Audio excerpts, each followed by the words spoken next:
I hope आप सब अच्छे होंगे। और चिपिका का ब्लॉग जो आया था वो लप्पू जनाब का, नशेड़ी का, जो भीख मांग रहा था वोट का, उसमें आपने देखा ही होगा चिपिका की हरकतें, किस तरह वो अपने बच्चे को, जो बच्चा कभी भी स्लिप कर सकता था, उसमें ऐसे पागलों की तरह ओलंपिक दौड़ लगा रही थी। खैर, आप लोगों में से जितने भी उसके फैंस हैं, मैं समझ सकती हूँ, आप लोग चाहते हैं वो फिट रहने के लिए अपने बच्चे का चाहे हड्डी टूटे कुछ भी टूटे, उसको अपना पागलपन दिखाना रहता है। तो आप में से जो भी उसके शुभचिंतक है, कृपया उसको एक डॉक्टर की भी नंबर ज़रूर दे दें। चिपिका को बहुत ज़रूरत है। उसका कंडीशन अब वो खुद नहीं संभाल पा रही, ना सूट, ना दुपट्टा, ना शरीर, ना बच्चा। अब तो पति भी उससे बिल्कुल परेशान हो चुका है। लाइव में एक्सप्रेशंस आपने देखे होंगे पति के, किस तरह से पति इरिटेट हो रहा था, लप्पू नशेरी।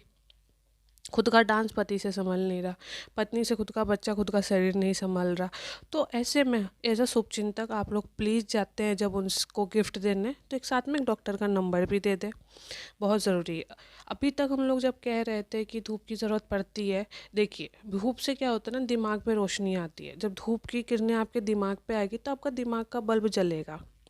अब इब्राहिम के घर में धूप आती ही नहीं है, धूप नहीं आती है तो दिमाग का बल्ब किसी का परिवार में जला रहता नहीं है, तो हम और आप उसमें कुछ नहीं कर सकते। ट्यूबलाइट के बल्ब से आपके दिमाग का बल्ब नहीं जलेगा।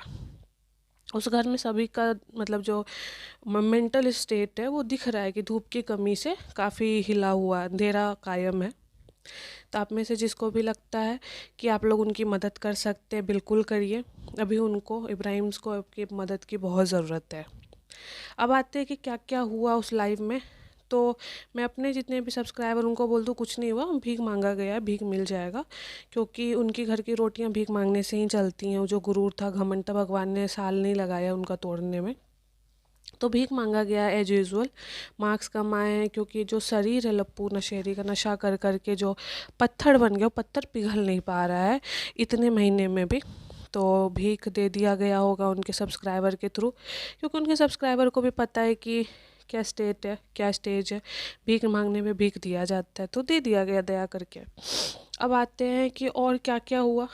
तो जो चिपिका है वो ओलंपिक की तरह, पागलों की तरह दौड़ रही थी उस ब्लॉग में, क्योंकि उसको फुटेज उसका खुद का पति नहीं दे रहा था। फिर फुटेज लेने आ गई हाँफते हुए। मैं बता दूँ, मतलब 20 किलोमीटर का उसका खुद का रूम होगा, मतलब एकदम अंबानी से भी बड़ा रिहर्सल रूम होता है ना, इतना दौड़ रही थी बेचारी। 20 किलोमीटर, समझ रहे हो ना, मैराथन दौड़ के आई थी, इसलिए हाँप रही थी, काँप रही थी। मतलब मेरी नज़रों से अगर आप देखिए तो 1 किलोमीटर का भी हॉल नहीं था, लेकिन फिर भी वो बहुत मेहनत की, हम लोग को ये दिखाने के लिए कि चिपिका मुंबई से पुणे भागते हुए आई है आपके उस लाइव वीडियो में, आपको ये बोलने के लिए कि बहुत बहुत वोट करिए। खुद नहीं की है, खुद के मोबाइल में सोनी लाइव ऐप तक नहीं है, लाइव में पोल खुल गया। तो सोनी वालों, आपको अगर लगता है कि आपके जो लप्पू जो नशेरी जिसको आप फेवर कर रहे हैं, जिसके चलते आपके चैनल की क्रेडिबिलिटी घट गई है, वो आपके उन्हीं के घर वालों ने आपके ऐप तक डाउनलोड नहीं किए हैं। तो आप देख लो कि कितने अच्छे लोगों को आप सपोर्ट कर रहे हो, ऐसे लोगों को कि जिनका दिमाग किस लेवल का है, कि आप ही के चैनल का ऐप नहीं डाउनलोड है, उसको खुद ही खुल्लम खुल्ला बता रही है। वोट देना तो बहुत दूर की बात है। तो ये तो अगर लप्पू नशेरी के ब्लॉग में कुछ रहता नहीं है, टू बी ऑनेस्ट, आप लोग को ज़्यादा बताने के लिए कि चिपिका है, चिपिका की हंसी से उसके सब्सक्राइबर भी डर गए। पूरा कमेंट सेक्शन भरा है कि भैया इस औरत को दूर किया करो, नशेरी है, भीख मांगने से वो थक नहीं रहा। इतने झलक दिखला जा में कंटेस्टेंट है, किसी ने इतनी भीख नहीं मांगी, चाहे वो अच्छा हो, डांस करा हो, ख़राब किया, जितना इस इंसान ने मांग रखा है। और शायद भीख मांगने के चलते शायद इसके डांस में जो है ना भीख मतलब भीखपन दिखता है उसके डांस के परफॉर्मेंस में भी, वो क्रेडिबिलिटी, अच्छी स्टेप्स नहीं दिखते। अब बताती हूँ मैं कि क्या क्या हुआ। हाँ, रसगुल्ली के ब्लॉग में रसगुल्ली वो अपनी शादी में जो जो उसने नुकसान सहे अपने भाभी के चलते, उसका बदला ले रही है, खुद भाभी बन गए अपने कज़न के। ननद तो उसकी रियल है नहीं, तो वो बदला लेने जमशेदपुर आई है कि देखो, भाभी का काम होता है सजना संवरना, शॉपिंग करना, और एंड में जाके उसके फंक्शन को कबारा कर देना। मेरी भाभी ने मेरे फंक्शन को कबारा किया, तो अब मेरा फ़र्ज़ बनता है एज अ भाभी, जो मिडिल क्लास के माँ बाप ने इतना पैसा सा झोंक के खर्चा किया, क्योंकि मेरे पिता तो जो भी किया, मेरे भाई ने अपने आप को क्रेडिट दे दिया वो ऐसा क्रेडिट दिया जिससे उसने डबल ट्रिपल कमाया। मेरी शादी में जो खर्चे 1 लाख रुपए का किया, एक वीडियो डाल के 1 करोड़ कमाया। वो भाई कह रहा है कि मैंने पिता का फ़र्ज़ निभाया।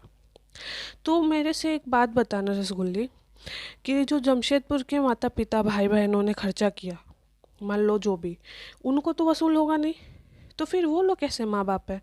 या तो रसगुल्ले तुम्हारे को अच्छे से देखना पड़ेगा, तुम्हारे रिश्ते सॉलिड हैं कि नहीं है।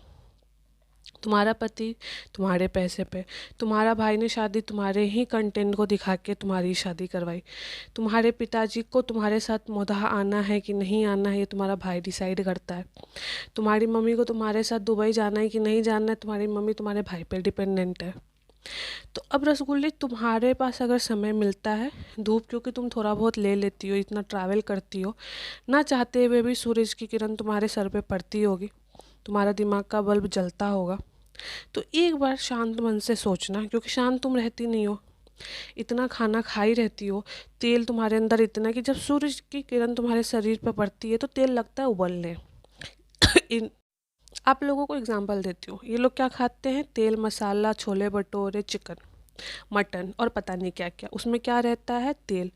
अब तेल बाकी तो इब्राहिम के घर में धूप नहीं आती तो उबलता नहीं है, जो चालू आपी है रसगुल्ली वो तो ट्रैवल करती है, तो जब सूरज की किरण उसके शरीर को छूती है तो तेल जो अंदर का उबलने लगता है, इसलिए उसके चेहरे पे भी बलून के जैसा हो जाता है, उस पर कपड़े भी नहीं सही लगते और दिमाग भी उसके चलते अच्छे से काम नहीं करता है। इसीलिए एक बार तुम कश्मीर वापस से जाओ, बर्फ़ में बैठो ताकि तुम्हारे अंदर का तेल जम जाए और तुम्हें इंसानों की तरह सोचने की शक्ति मिले रसगुल्ली।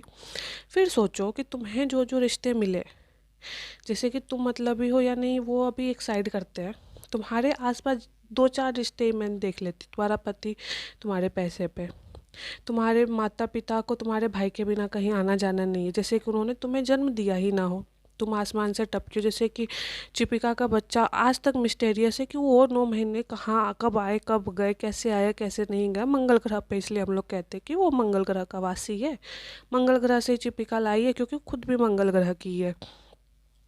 अब आप तुम्हें ये डिसाइड करना है कि तुम जो इस धरती पे आई हो, बुध ग्रह से आई हो कि किसी और ग्रह से आई हो, क्योंकि इस ग्रह के रिश्ते जो है ना ऐसे नहीं होते जैसे इब्राहिम के हैं।